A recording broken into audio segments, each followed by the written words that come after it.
Hi, I'm Gavin with Haversack Designs, and welcome back to the S.O.U.N.D project.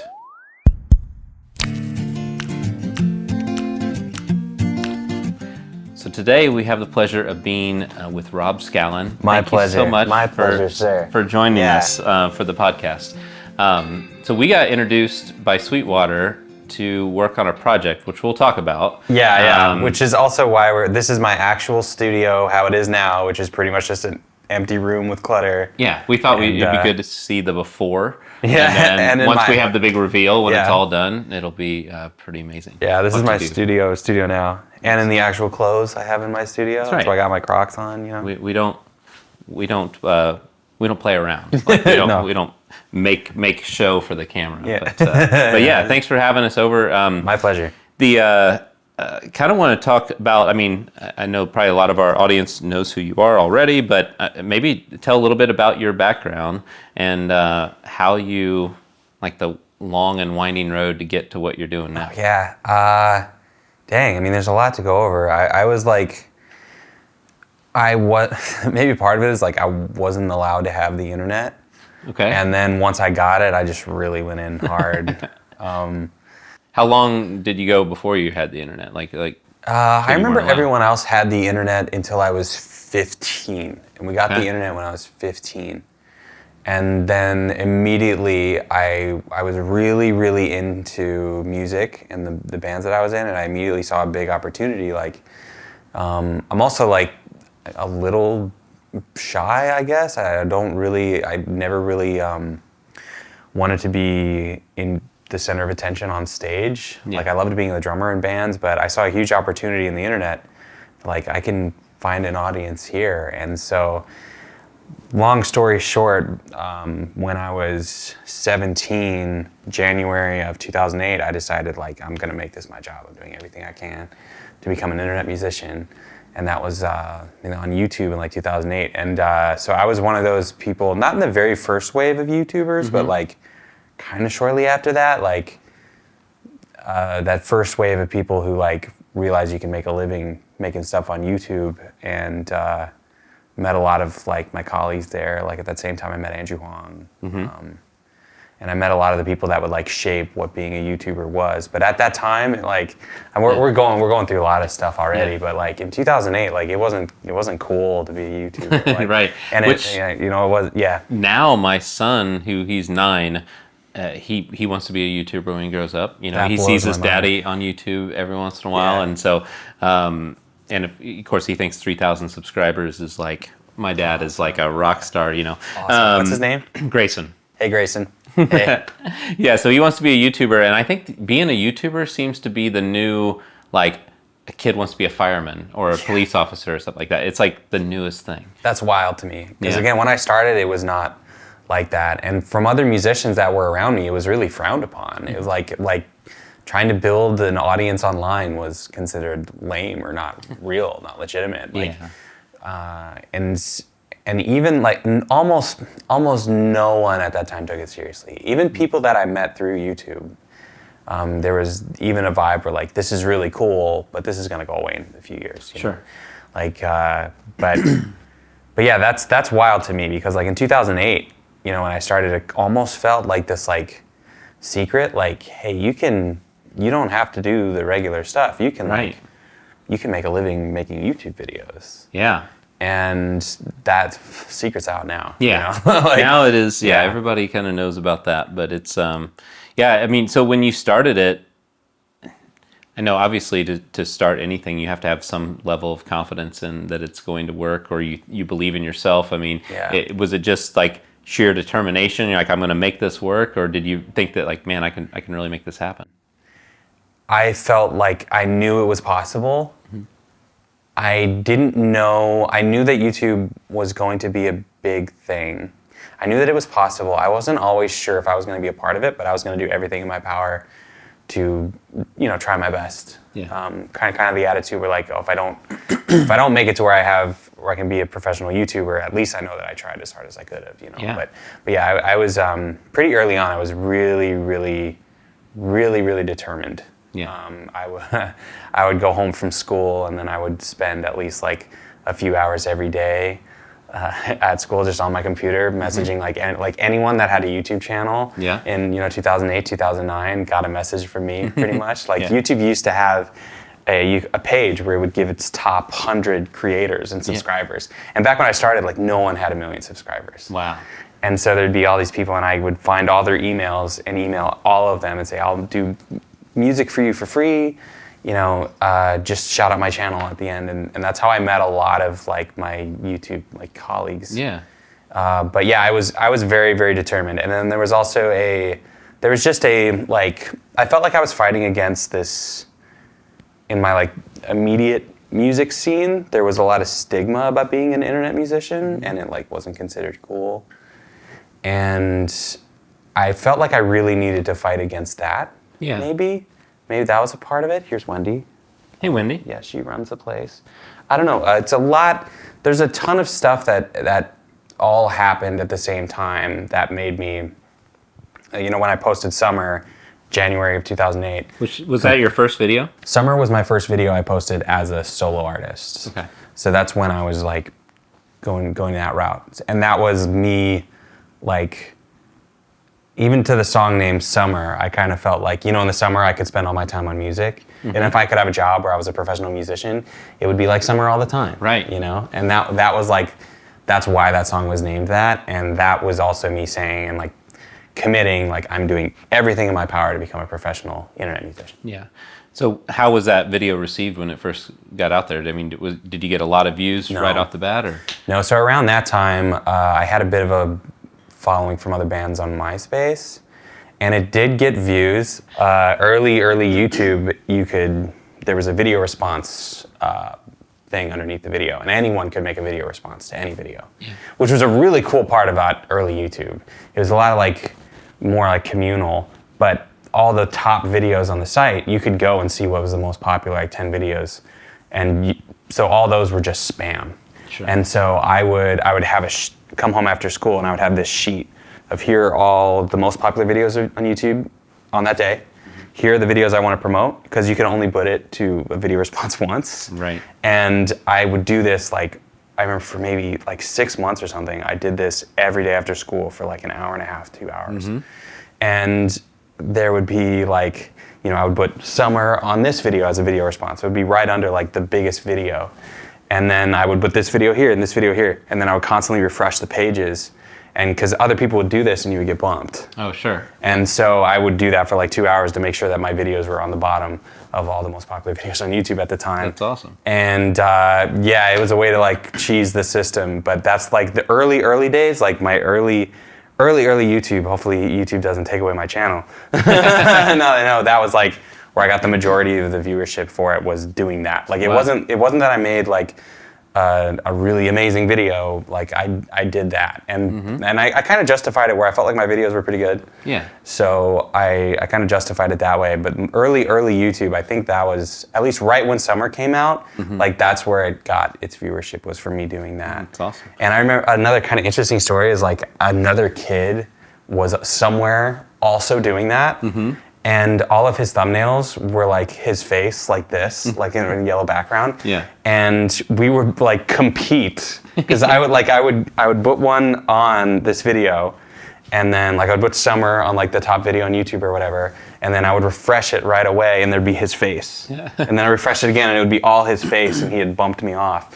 And one VidCon, I went into an elevator and I saw him. No way. Yeah, and I was like, oh man, I used to compete with you. Did you talk to him? No, he didn't recognize me. No. But I don't think he recognized me. Because your face wasn't on like the yellow background. No, but I recognized him immediately. But yeah, in the early days, like that was, I don't know how many views it really got, but I remember like if I would do that for like 2 hours, I'd get like 1,000 views. Also, that's like that shows work ethic to like want to like grow the channel. Is like to do that every day after school, and I mean that's a lot. Because some people just want to upload things, I think, and they just think, well, something will take off eventually. Yeah, and to be clear, like me doing that, like it also shows how young the system was and how it was like it needed to be updated, because people shouldn't be able to do that. Sure. But it didn't work for that long, and also it was, again, if I did it for 2 hours, I would get like 1,000 views, and it wasn't until I found like other ways to promote the videos where things started more like legitimate ways. But that goes into a whole other thing. When did you start, like, I guess really finding your voice on like what videos became popular? Like, was it a trial and error type of thing, or did you just create things that you enjoyed? It's kind of all over the place, and it still changes. You know, it's always changing. You know, now too, I've been doing it for like, 15 years, something like that. And so it's always changing, and you're trying to find that sweet spot of like stuff that you're into that also the audience wants. And those don't always line up, but it's a really special thing when they do. Yeah. And right now, particularly the instrument series, oh, it's so much fun. I just show up and I get a lesson from like a professional accordion player. It was like one of the last ones that I shot. Yeah. And those end up really working well too. So is that something, have you always enjoyed learning new instruments like that? Oh yeah, totally. Okay. Like totally obsessed. Did you start on guitar? Is that like one of your main things or? No, I started with drums, and then I got really serious when I found slap bass. Okay. And then I needed to learn bass. And then I kind of moved from guitar there, I think because I saw I could write more songs on guitar than I could on bass. Kind of went from there. Yeah. What's the most challenging instrument that you've had to learn? Ooh. The most frustrating one was definitely the glass harmonica. Glass harmonica? Yeah. I haven't seen that one. You have to, it's spinning glass bowls. Okay. So think of like if you do this on a like. Oh yeah. It's that. So your fingers need to be wet, and you need to strike the bowls and the different ones at different pressures to get them to start making a note. Yeah. And if you do it just right, you get a nice soft little note. Okay. And if you do it almost just right, you get a terrible screeching sound.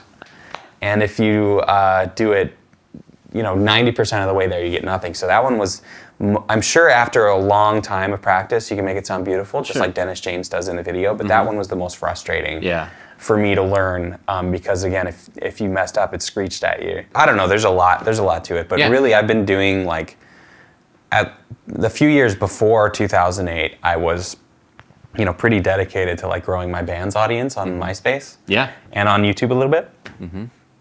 And then 2008 was completely like I'm doing the YouTuber route, which was brand new at the time. Right. But it was so exciting. Yeah. It really felt like it was just really something special, and especially going to those early VidCons where I met a lot of like other YouTubers. Like I think the first VidCon I went to was like 2011. Like that's the first time I met Andrew Huang. Like met a lot of different YouTubers, and it was just it felt like being a YouTuber at that time felt like you were in this community of just these super nerds. Yeah.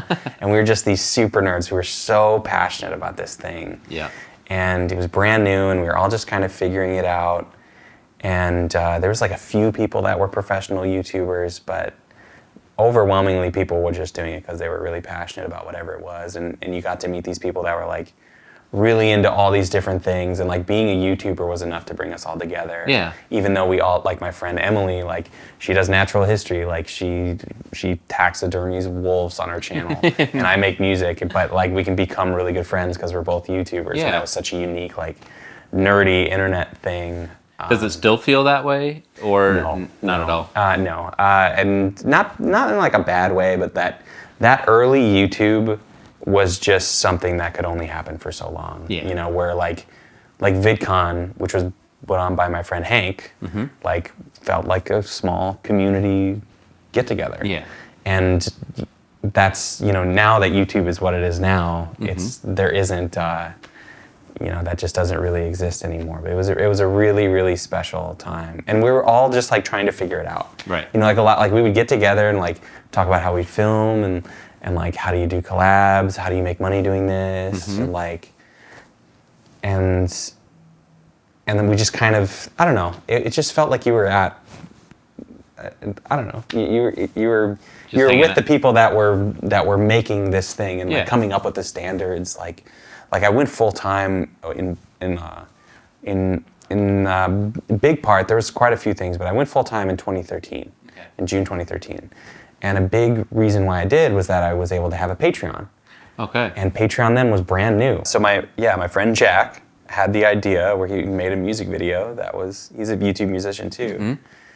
And he was from that era, and he made a music video, and he's like, there's no way that this is ever going to make money on AdSense. It's never going to make the money back. Yeah. What if I ask my audience for $1 every time I upload? And then he came up with Patreon. And shortly after that, I got an account, and that's when I was able to go full time. Wow. Yeah. Okay. So between Patreon and YouTube, you could do everything. So. Yeah. Patreon and YouTube and like some other sponsors. And then I was also invited to be the drummer in Hank Green's band. Oh, okay. And so that was a big reason too. So there was quite a lot of things that happened all at the same time. Hank Green, like John Green's brother? Yes. Okay, so Yep. we did Complexly's like voiceover really? studio thing. Oh, cool. So, yeah. Cool. Interesting. Cool. Because that's really close to our office space. So Awesome. Yeah. Awesome. That's Yep. awesome. Yeah, Hank's really cool. Yes. I've met him before. I've met John, but not Hank. Yeah, they're both great. They both put on like VidCon, for example. They're kind of like early YouTube, like everyone's like cool uncle, cool YouTube uncle. Yeah.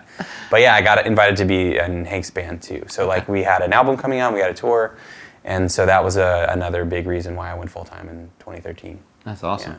Was that a scary moment for you, or was it exciting because you finally got to do it full time? It was a little of both. I knew it was something that I wanted to do, and I also felt like I was almost late. Like I felt like I wanted to get there earlier, but it took from 2008 to 2013 to like be able to make a full-time living. And what a full-time living for me at the time was like, remember I needed to make, like, what were my bill, like $1,200 a month or something like that. Like it wasn't a lot. Yeah. But that was, 2013, June 2013 is when I was able to do that. But it was scary, but I had been building up to it. So like after high school, I didn't go to college, and I spent those 4 years working as if I had bills, but just saving up money. So for that, I went to Harper College for a little while and did some things the first year. So I had like, 3.5 years kind of where when I would have been at college, where I just worked and I just saved up money so that when I did go full time, I had 14 grand in the bank, and I bought all the equipment that I needed to do. And so it was kind of scary because I spent 4 years building up that 14 grand. Yeah. And now I was really doing it and like it better work, but I knew it was what I wanted to do, and that 14 grand kept going down and down and down to 4.5. Yeah. And then my channel started to work a bit more once like the banjo covers started to become a thing. Sure. And then I was able to bring it back. So I didn't get back down to zero, but I spent that time after high school just saving money. Yeah. For saving money and buying gear. Yeah. Buying the gear that I needed to be able to eventually take the plunge and go full time. Yeah. Well, I feel like it seems like you went at it a real responsible way. It's like, because some people just like the stereotype of an actor moving to LA and like, I'm just going to make it, it's like, and then they end up going back home. It's like, you put a lot of time into prepping to make sure that it was going to be successful. Yeah. And a lot of people with YouTube feel like you can just like start a channel and then that's it. But at least for me, that didn't happen. I started in 2008 and then put all my resources pretty much a little bit into skating. I had a business skating thing going on. I worked at a skate park, which is awesome, and I had a bunch of other jobs. But my main goal was to become a professional musician YouTuber. And it took me from 2008 to 2013 to like barely make a living. And even then, I spent a year and a half like operating at a loss, because I saved up that 14 grand and it went down to 4.5 before it started growing again. Sure. Yeah. Speaking of, we'll talk about the skate park stuff. Like you still do skating. Yes. Yeah. Yes, I do. Yeah. Which I grew up. I had a Freddy Krueger skateboard, and Shredding. Nice. It was like a neon green, and I was deathly afraid of breaking a bone because I mostly played basketball, Cool. I was like, if I hurt myself on this, then I can't play basketball. So I went down a couple hills with it, and then I said, I'm done. But I went down a couple hills, I guess, and then just couldn't stop. Yeah. I've been rollerblading since 1997. Wow. Okay. So maybe this is a part of my personality. I don't know. I just find something that I like, and I'm like, this is my whole life now. Yeah, and like rollerblading takes up the like, the social, like physical sport, whatever side of my life. And so I found rollerblading in 1997 and just like never stopped. So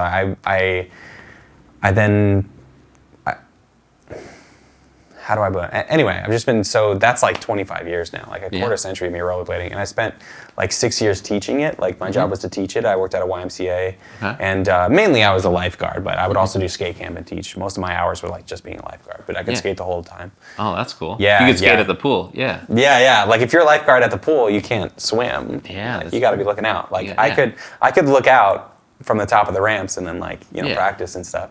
So yeah, I've been skating since 1997. I still do it, and I've been getting even more into it recently because there's a lot of like, quad skating is becoming a lot more popular, and like rollerblading and quad skating are exist in a similar space in action sports, and that has brought in a lot of new people to the sport, both from quad skating and rollerblading.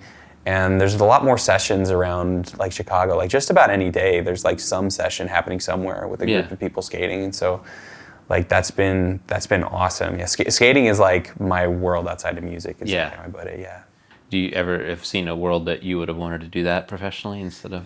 I had a small stint where I was like competing a bit, and then in 2011 I won Windy City Riot's park competition. Nice. Which is as far as I could possibly take my career, because I was a park skater, still am, and most of the like competitions were in street skating, but even that, like I got first place and I won $500. Like, nice. That's like huge. Yeah, it felt huge. awesome, but it's hard to, how many competitions would you need to win? Yeah. Like You'd have to every get month. a lot of sponsorship. Yeah, totally. So no, I am not. I'm a pretty competent skater. I've been doing it a long time. I'm really good at teaching it, I think. But as far as being a pro, I just don't have the skill. Yeah. I am not an Alex Broskow or a Brian Aragon. Sure. Like my skill does not bring me to a professional level. But the beauty of it is, though, it's like you have a job that allows you to be able to do that. Oh yeah, skate park job was the coolest job, other than what I do now, like the coolest possible job. I mean, like now, like you have the flexibility in your schedule you could probably go and skate. Yeah, when you I'm need skating today. Today, There's a session today. Nice. Yeah. We should have just done this at the skate park. Yeah, you want to go? You guys want to learn to skate? I got extra pairs. It'd be really fun.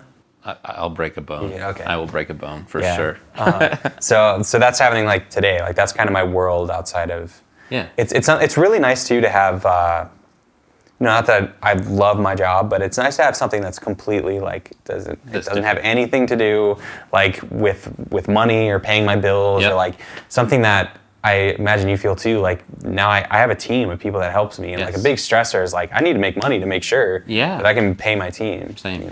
That's a big. I feel that it's like it's a pressure, but it's also just like it's a cool responsibility. It's like the fact that you can be in a position that you can help other people. Totally. And yeah, it's pretty amazing. Yeah, that's something I love doing with a lot of my videos too. It's like finding artists that people might not really know about yet, especially like young artists, and like bringing them on and showing off what they can do. Yeah. And it can be a really great thing for their careers. Yeah, that's awesome. Like that's something I really like doing. It's just like shining a light on a really cool musician. Which is cool because like there's some people who like to keep the success to themselves, and they don't want to share it with people, and that's those I've been around a lot of those. They normally, at least in my experience, those types of people they either don't stick around for very long or they never get to have a career in the first place, because like this career is so based on collaboration. Right.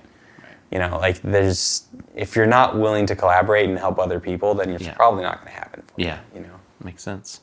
So speaking of like collaboration, you mentioned you met Andrew early on, so you do a lot of stuff with him.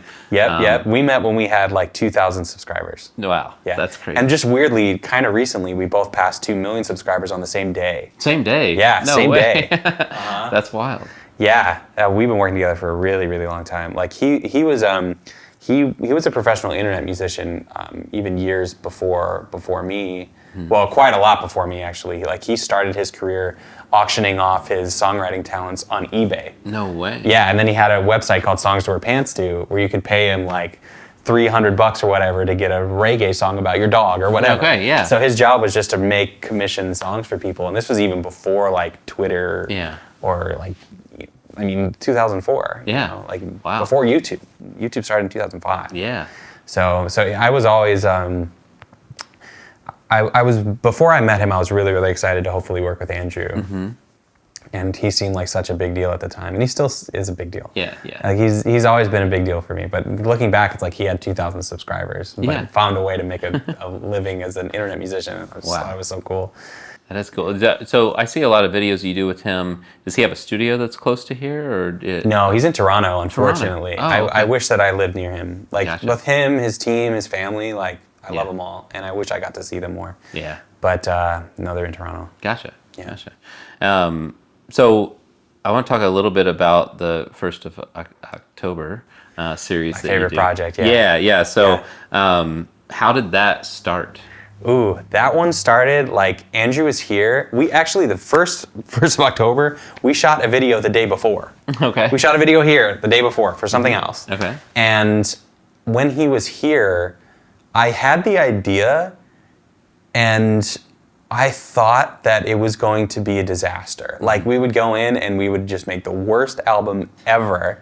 And it would be a really interesting video and we would crash and burn. And so I pitched him the idea, and Andrew was like, yeah, okay, cool. And then I remember like days before we did the first of October, I called Rob Rusha, who runs Uptown, and I was like, are you available during any of these days? Yeah. And thankfully, the day that he was available was 1st of October. And so the concept is you write and record an album in a day. Yes, 10-track album in one session, which is 12 hours. Yeah.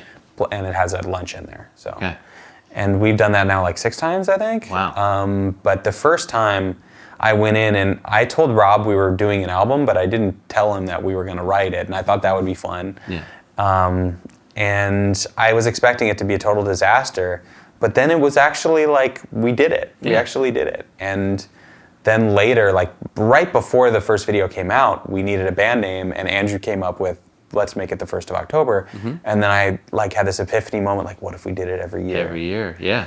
And so that's where it came from. But the first one, I remember pitching it to Andrew that it's like, we're gonna either go in and it's gonna be like this really cool like thing where we're gonna really like feel proud of ourselves that we accomplished this thing, and it's gonna be this like really, what's the word? It was going to be like a really hard challenge that we got. We did it, yeah. Or more likely, we're going to crash and burn, and it's going to be an even better video. Yeah. Right. But we actually did do it, and I remember when it first came out too. It was a much longer video, and the first day that the first of October came out, it didn't perform well, and I remember saying to Andrew. It's like, you win some and you lose some, and we definitely lost today. That's what I said about the 1st of October. Wow. And then over time, it ended up getting, more views and started growing a fan base around the band. And it's so cool to be in a one-day-a-year band. Yeah. It's so cool to have a band, especially with Andrew. And so now I think we've done it 6 times. Now, do you guys actually like print physical media for that, or we did cassettes? I might have one. Hold on. We did cassettes, which is a funny order because it's like, cool, could you send us over the album? And we're like, we haven't made it yet. Or written any of it. Nice. Yeah, and I think in the future we weren't able to do it. This year was a whirlwind for a bunch of reasons. Which I want to ask about that. Yeah. That seemed pretty amazing. So this year, where did you record it at? Okay, so there's amazing things about it, and then there's other things. Like, I won't get too into it and bug you, but I was really sick at the time, and so I wasn't able to perform like I wanted to. Sure. But we also did it at Abbey Road Studios in London. Which is insane. Insane. It was so wild to be there. When you had the idea to do it there... Yeah, that was Andrew's idea. Is it just easy to book time there? Or No. Is it, no. It's like, you have to know somebody, right? No, it's not like that. But like getting it, more so just 1st of October is really logistically difficult. Oh, sure. So coordinating with a studio that isn't nearby about all the things that we need to make it work, that was tough. It didn't have anything to do with it being Abbey Road. That was another thing. Like I've told people like, oh, we're going to Abbey Road, or we did it at Abbey Road. And they're like, whoa, that's amazing. Yeah. Like, what strings did you pull? Yeah. You can just book it. Like it's really? just a studio. Yeah, you can just book it. Okay. If you just have the money to book Abbey Road Studios, you can just book time at Abbey Road Studios. Okay. Yeah. It's a working studio. And an amazing, amazing place. That's cool. But yeah, we didn't need to pull strings or anything. That's awesome. It was logistically really difficult, but Was it a kind of a last second thing you wanted to do, or were you planning it for a while? no. This one was Andrew had the idea after the last 1st of October, and then like a few months after that, I was just like, let's just do it. Yeah. Like let's just go for it. If Abbey Road was just like down the street and it was $0 to film there, I'd be there all the time. I think that's probably most people's opinion of it. I mean, Yeah. I mean, it's probably pretty cool to be able to go from like your parents, a bedroom in your parents' house to now I'm recording in Abbey Road or these awesome studios. I mean, Yeah. That first studio was a little rough too. It was like in kind of a dingy basement with the wood paneling walls and like any instruments I could find, and it was like, it wasn't ideal, but it's what I had. Well, and I remember you shared some photos of that space, and you kind of wanted us to incorporate that somehow in here, like a little, yeah. So we have some wood paneling in the design. Yeah. Looks different. It's not brown. Yeah. Like It doesn't look gross. Yeah. It doesn't look gross. Yeah, but yeah, it'll be like a big full circle moment. Yeah, like you go yeah. From a bedroom in your parents' house to have your own place. Yeah, That'd be my awesome. parents' basement. I'm still in the bottom floor though, I guess. Yeah, it is. It's like kind of feels like basement, but Little. it's not. Yeah, a little. But soon it'll be like nice. Yeah. But yeah, that one was that my original studio as well was like pretty hard because like my dad hated noise, so I could never use it when he was home. So like his schedule was my work schedule. Oh, okay, yeah. Yeah. So during the summer, I would like get all the work in I could. Then after school, I would get in all the work in that I could when school was going on, and then right when he got home, Cut it no off. more. Yeah. So Yeah. I had like specific times, like I had. It probably kept you pretty focused. Like you're like, I got to get all this stuff done. In this amount of time. Totally. Man. And also there was like this approaching deadline. At first, I thought like I needed to be a full-time musician so that I could like go from high school to living on my own, but that didn't pan out. And so there was also that kind of time limit where it's like get On the clock. Get out of the house. Yeah. He didn't want that studio there, so there was pressure for me to get out of that house. Yeah. Yeah. What was it like being at Abbey Road? I mean, there's so many albums that were recorded there. That's legendary. So It's really, really surreal, and we're using a lot of the gear. Like we used some of the gear that the Beatles used, and that was really, really surreal. I can see this is particularly like something you get really excited about. Yeah. Have you ever been there? I have not been there. I've walked on the street and got my picture taken in front of there because my wife and our honeymoon was in London. So, Cool. But I have not been inside. Yeah. So that year, I have like really mixed feelings about it because like being at Abbey Road was incredible. Being at Abbey Road was amazing. It's so surreal, so cool. And they gave us a tour of the place afterwards. Like I got to go to the first echo chamber. Like, oh, right. So cool. But I was also very sick at the time. So like I was just super sick. So that was like I wish that I could do it again. Yeah. When I'm like at 100%. Yeah. Which you are now, right? Yeah. Yeah, that's great. Yeah. Yeah. So you had to kind of take a little bit of a break for a while, right? A lot of break, yeah. Okay. A lot of my last year, I don't want to go too into the details, but much of the last year was just dedicated to just being sick. So I had to cancel a bunch of stuff. Like last year, like I even hired people to put together all these like really cool things, and then canceling it, including like we were gonna do this office during that year, and then we had to cancel. Sure. Yeah. So, but I'm back now. Yeah, and this room will become it'll become a thing. Yes. So let's talk about excited. that. Yes, I'm so excited to have like a real deal office. Yeah. So like I can't remember what month I came last year to I just took some physical measurements of the space and I think you even took some footage of that like while we were doing that and it's a one room studio here. There's also a kind of guest room down the hall that we're going to be doing as well, but I mean it's going to be a big transformation. Oh, I can't wait. I've made my home studios have always been like workable, but I would never say that any of them were very nice. They were just kind of like what I needed. So this is going to be a big change. I'm excited because we got this place with the idea that the first floor was going to be my studio office, and then the other floor, we have a duplex, the other floor is where we live. But the office has always just been, or the studio has been like, workable, but never somewhere that I really wanted to spend time in. Sure. even I mean, especially now, it's just like an open room. Now that I got rid of, I used to have a big isolation booth in here. But yeah, I'm excited. I'm really, really excited with your help to have a space that I want to be, that I want to create in, and that it's easy to create in. Because I've even had the same computer for years and years, and it's like so slow. And so it's a little wonky. My setup has been really wonky. Yeah, it's going to be awesome. I mean, we started with just doing some computer models, and then we did some 3D renderings for you, and that was kind of fun to get your reaction in real time. Even like we did it over a video call, and we had a couple different concepts, but I think what we came up with is going to be pretty special. I think so too. Yeah. Like it goes back to the same idea that I had in 2008, where like if I can become an internet musician, it'll be summer all year long. Yes. And that would be, it kind of highlights that, And that was the vibe you wanted us to go for. You said like I wanted to feel like summer, maybe like a really nice Airbnb type of vibe, but then like just be a fun place to hang out and create in. So those are our types of projects. We like to like do fun things like that, and it's gonna be cool. Totally, and that's what I need, is a place that I want to be in, that's fun to create in. It doesn't need to be. I don't do any like post really. Like I don't do any mixing and mastering, so we don't need like the more expensive, like more technical type of stuff that makes a room great for mixing.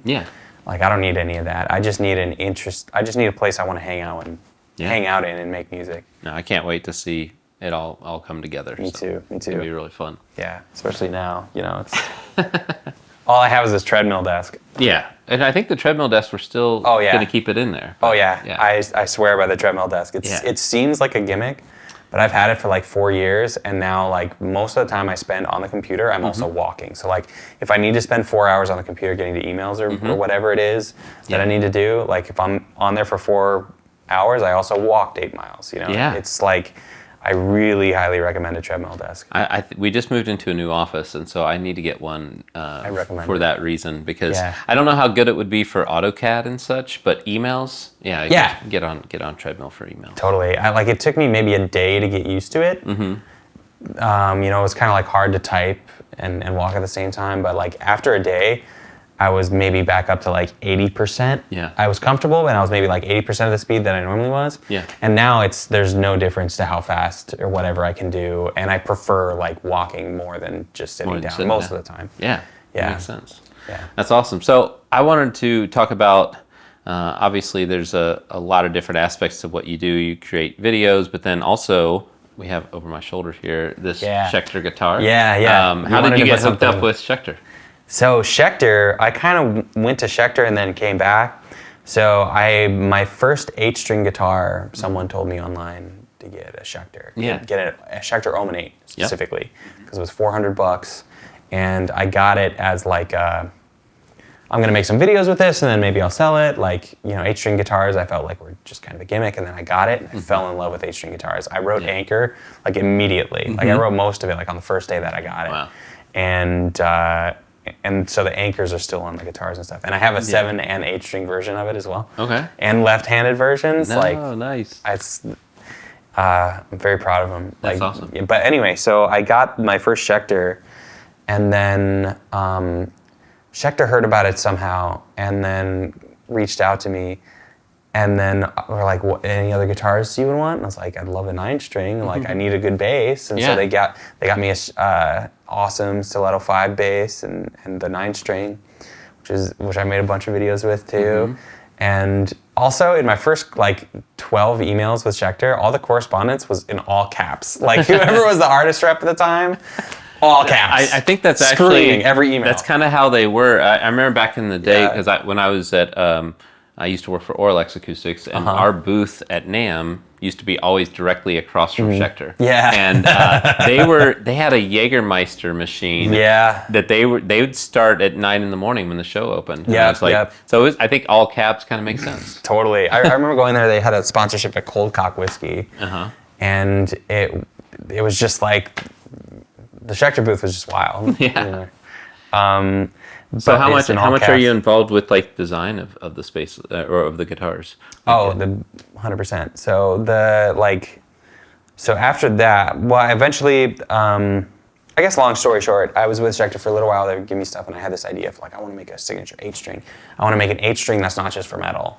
And they were understandably like, well, we don't know if we want to do, like, we really want to support you, but I don't know if we can do a signature model. And Chapman Guitars offered for me to do a signature model, so I was with Chapman for a bit. We put out like 2 lines of signature guitars.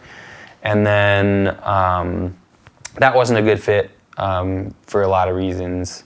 And I was ready to move on, and then I went back to Schecter, and they're like, they had me with open arms. No, nice. They brought me with open arms, and they're like, yeah, let's do it. And so now this is my second run with Schecter too, and I've been so proud of the guitars. That's awesome. But yeah, I'm totally. So far, I mean, they've done everything I've asked them to. So wow. I haven't checked if they want to do like a 14-string or something totally wild, but yeah, the guitars are exactly what I want them to be. Man, that's awesome. Yeah, and the new color wave I think is really cool. The new one is the only difference with this. All the specs are the same. It's just a different color. Yeah. Yeah. No, I really like this version. I mean, the white and the black are clean, and you can still see like the wood grain. Yeah, awesome. I love the natural woods. Like I maybe it's from being like a Les Claypool fan growing up with his like rainbow bass. Yes. Yeah. I just think the natural wood is really, really cool. And I find that people that don't play guitar, they tend to like gravitate to the natural wood guitars in my experience. Be like, oh, this, like the open pore wood is really, really cool. And I just think it's classy. So, but yeah, and the new color wave is like, we call them the contrasts, and they're really, I think they're really cool. It's awesome. Yeah. Speaking of Les Claypool, I got, maybe a year or so ago, I got to go to the 25 Years of South Park show that was out in Colorado, because we had done a studio for one of their producers, and so I went out there, and yeah, Primus and Ween were the backing bands, and it was something else. Yeah, Primus changed my life. Finding Animals Should Not Try to Act Like People, not even the CD, the DVD that came with it had all their music videos. I found that when I was 12. And I knew that I don't know what this is, but this needs to be my job. Like this needs to be my career. Like I want to make music videos. Like I was interested in the music, like, but the music to me in that context was like one part of the bigger full product. Like the full product, the full like main thing is the music video. Like I want to make a music video. I want to make music as good as I can so that I can make a music video around it. Like that's what I wanted to do. It was like a very clear like music and video, music videos. Music and video going together was like this epiphany moment for me, because I was really interested in both. And then when I found Animals Should Not Try to Act Like People, all these wild music videos and this wild music, like how many strings does he have on it?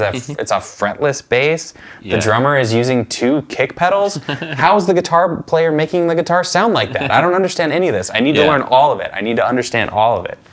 And I got kind of obsessed with Primus and like learning the songs.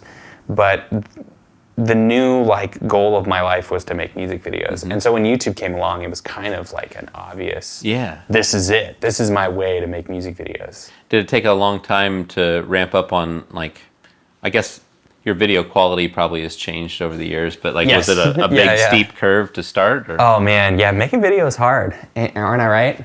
Behind the camera, yeah, making videos is hard. My first videos, like my first video on YouTube was a music video for a weird band I was in. And the first one I did as a solo artist was just a mini DV tape camera, and I'm just playing, and it's just audio from, that was summer again, audio from the camera.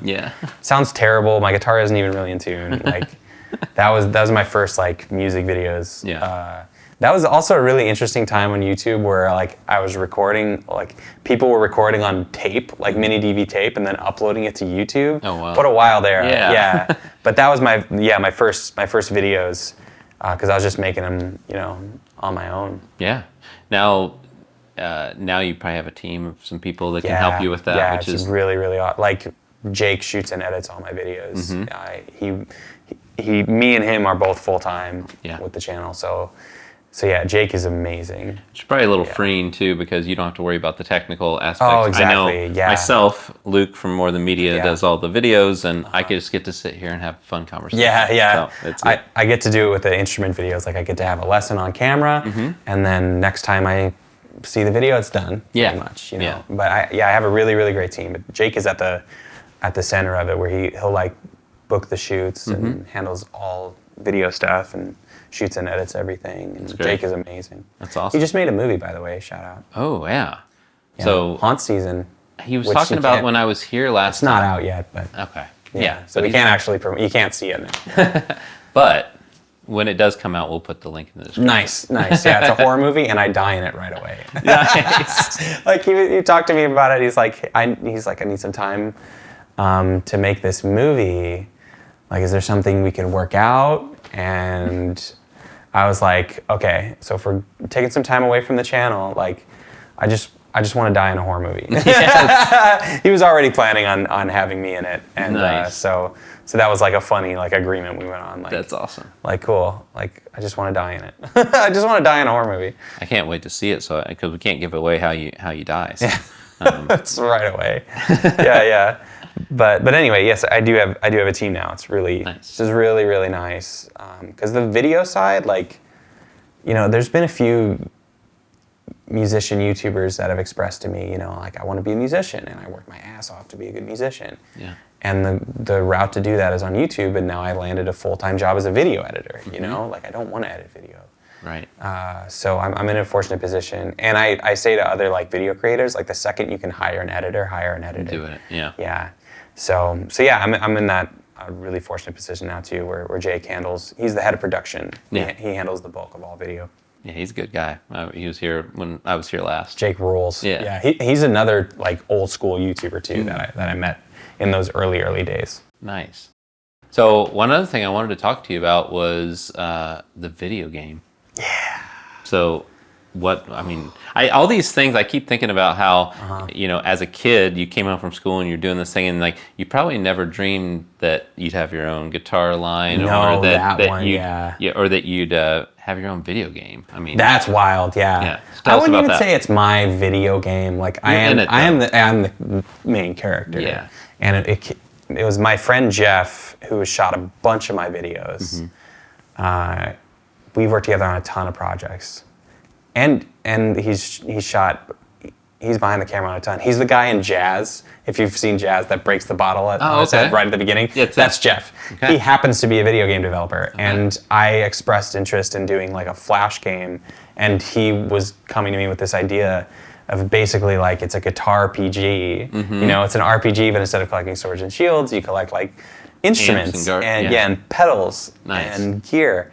And the combat is musical. Like, your different attacks are riffs that work with the backing track and work with the... Yeah. And he pitched me that idea, and we're like, yeah, let's do it. And so it's been this thing that we've been working on for a really, really long time. And we landed a publisher for the game a little over a year ago, about a year ago.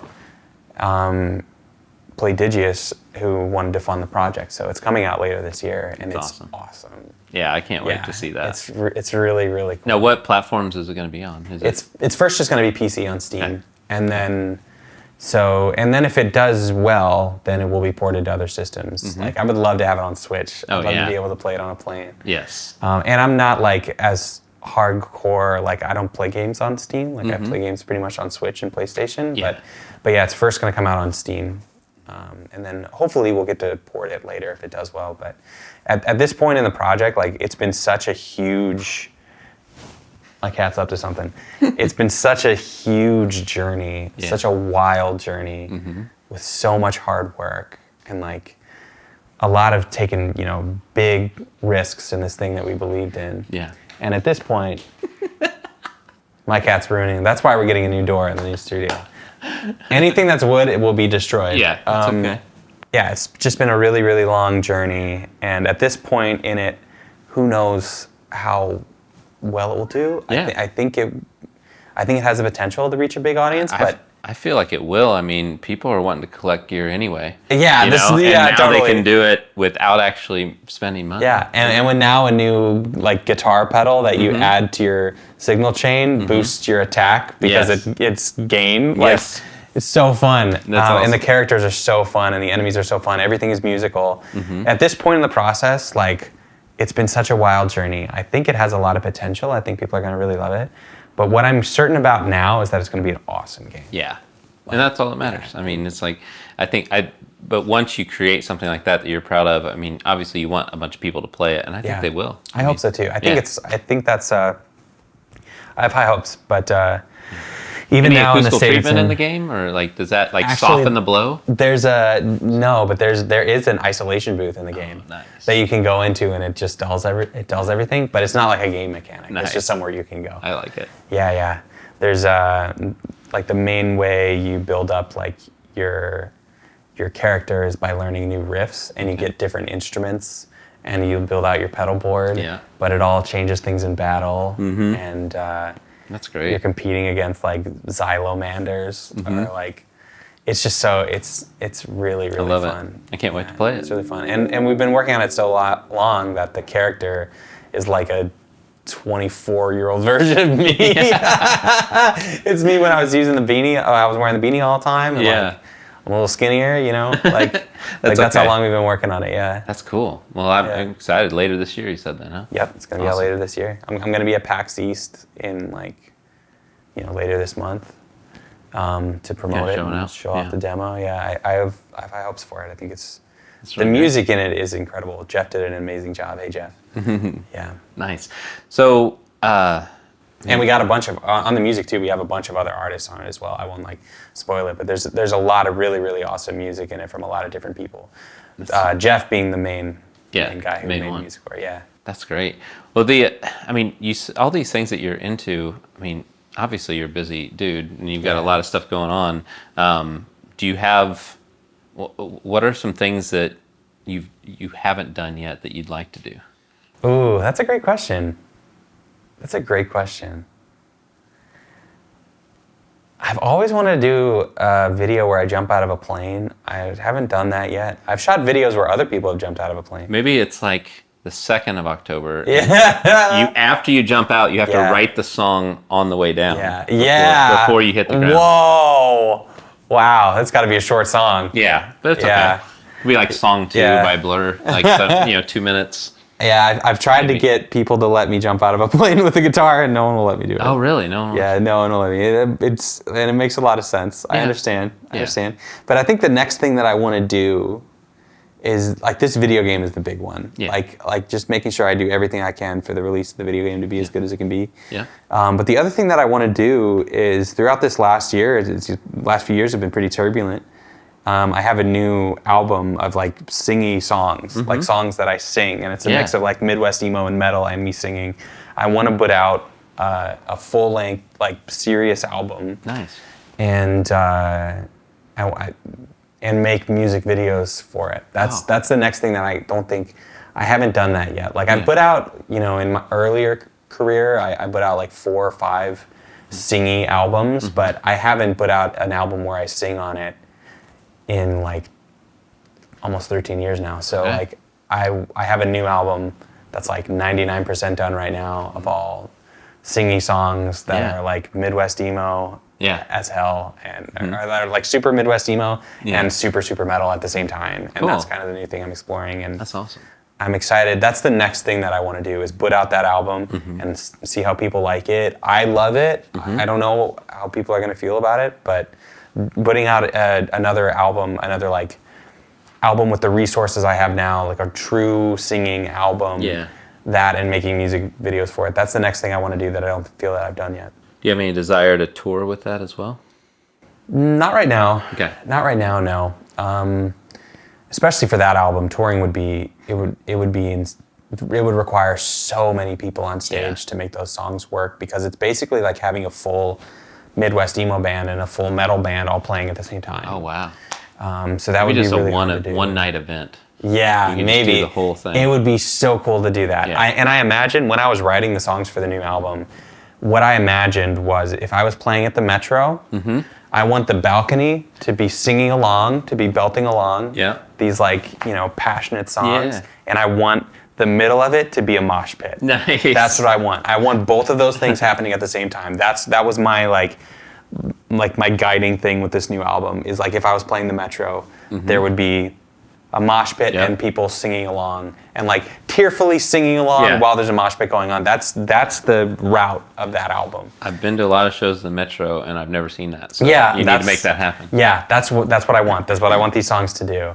Maybe someday I'll get the chance to do that, and the Metro would be the place to go. Yeah. Saw my first show there. Yeah. You know.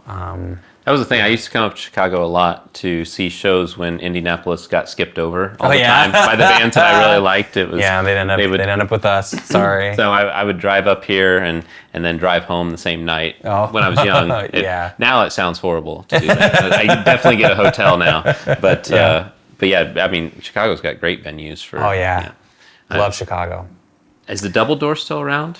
No. Or is it? No. Okay. No, unfortunately. Saw a bunch of shows there. Yeah, the Double Door was cool. I played a few shows there too. Shuba's is still around. Yeah, I was just there. Yeah, I was just there. Shuba's is super cool. But yeah, so another thing, I have a really great idea for touring that I want to do at some point for 1st of October, when we can manage it. Andrew has 2 kids now, and they're like 2, brand new humans that he's taking care of. So he's not going to be able to tour for a while, and it's not. Anyway, I don't know when we're going to be able to do this, if we ever do. But the tour idea that I'm most excited about is to go out with 1st of October, and the first hour of the show is us playing like our most popular songs, and then the next hour of the show is writing a song from scratch with the audience. Oh, that'd be great. And we would film and record it. Yeah. And then after we did that, we'd maybe end with like one song. And if we go out, let's say we do 10 shows. Yeah. Or like maybe we do a 10-show tour. Yeah. And every single one we write with the audience. And then you release an album of that. Exactly. And then we release a live album. And like if you came to the show, you would exactly. Yeah. If you sang along and we would do, choruses where we would want people to sing. Yeah. You were there. You're on the album. That would be so cool. So that's my tour idea that I'm really excited about. Hopefully it comes to fruition someday. We gotta get that figured out. Get some daycare on the bus. Something going on. I think that'd be so cool. Yeah. Like for one of the 1st of Octobers, we do a live album, and obviously it wouldn't be. We would just joke that if you're at the show, every day is 1st of October. Yeah. And be like, hey, how's everyone doing? What are you doing for Halloween at the end of this month? Yeah. What are you doing for Halloween in 30 days? And just make it like if you're at the show, it's 1st of October. But that's my idea, is to make a live album that way. That'd be so cool. That's awesome, man. Well, I really appreciate you taking time out of your busy schedule. Absolutely. Are we done? I think so. I feel like we could talk for hours. We could keep talking. I mean, what do you have other things you want to talk about? Because we could do that. Oh, I don't know. Before we wrap it up. I don't know. Baseball. You want to talk about baseball? Yes. I'm going to an opening day game. Yeah. At Wrigley, or at least the first game that's going to be at Wrigley this year. My wife and I are going. I can't wait. Yeah, and it's gonna be awesome. Well, and you're telling me off camera that you did a video with the organist from Wrigley Field and got to throw out a first pitch at Wrigley Field. So and that's big time. Yeah. So for me, Wrigley Field is a very, very special place. Yeah. It's always been, but especially after that. Yeah. But really cool. We could have a whole podcast on just from what we talked about before the cameras turned on. Yeah, I've been kind of getting into baseball. I've been getting more into baseball in the last few years. It's been a fun other hobby. What else do I want to mention about baseball? Oh, doing the Gary Pressey video and playing the Wrigley Field organ was the most nervous I've ever been to play any instrument. What did you play? Did you play terribly? Take Me Out to the Ball Game? Is that what you played, or just a little bit of it? He showed me a little bit of Take Me Out to the Ball Game, which I butchered, but I did play it on the Wrigley Field organ, which I don't know exactly why. I wasn't expecting going in there feeling like that, but playing that instrument was the most intimidated that I've been. I think another reason is keys. Like I'm not a keys player, but it's the Wrigley Field organ. Yeah. Like it's the thing. It's the freaking Wrigley Field organ. Like it was scary. That's awesome. Were there people there, or was it? No, so I was just playing for the room. Okay. I was just playing for Gary Pressey and me, Jake, and Rob. So there wasn't like anyone around. It wasn't playing at the stadium like it normally is. Like if you go around that neighborhood, especially during games, of course, you hear the organ. Mm-hmm. It's a big part. That organ sound is a big part of Chicago. Oh, for sure. At least to me. And so, I was really nervous to play it. That's awesome. Man. Well, I really appreciate you being here at your house. Yeah, letting us it's really be here. easy for me. And I'm excited to see this room come together. We'll come back and check it out when that happens. But me too. I really appreciate the help. Yeah, thanks so much, man. Thank you. All right. thanks for being part of the S.O.U.N.D project. So Rob got a chance to record at his dream studio, Abbey Road. Where would you record if you could record anywhere? And we'll see you next week. Subscribe now.